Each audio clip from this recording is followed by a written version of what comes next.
Well, the Centers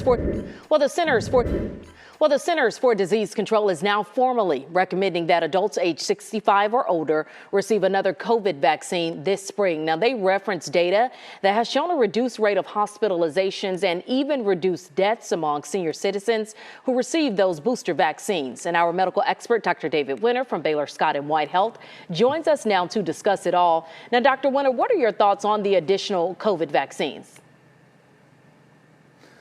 Well, Tashara, the evidence is pretty compelling. 54% less risk of being hospitalized with severe COVID if you had a vaccine as opposed to the folks that ignore the vaccines.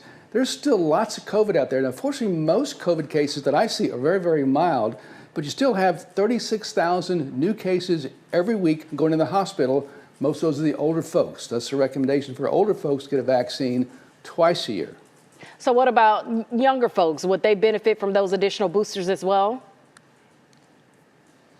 Anyone who's got some immune problems, yes. If you have some immune disease, if you're taking antisuppressive or immunosuppressive drugs, you should consider that. For healthy folks under 65, current recommendations, though, are just a vaccine once a year for COVID. Okay, flu vaccines, those are recommended only once per year. Why the need for twice yearly when it comes to COVID vaccines?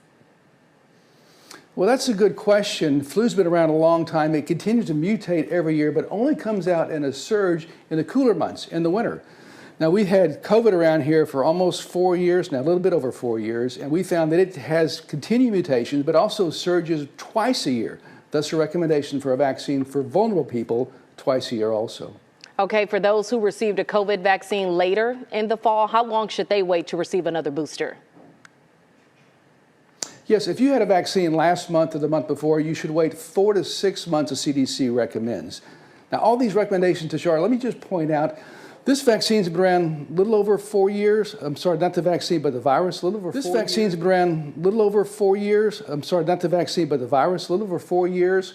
We're learning a lot about this. It keeps changing, and as it keeps changing, the advice and recommendations also are likely to change, so stay tuned.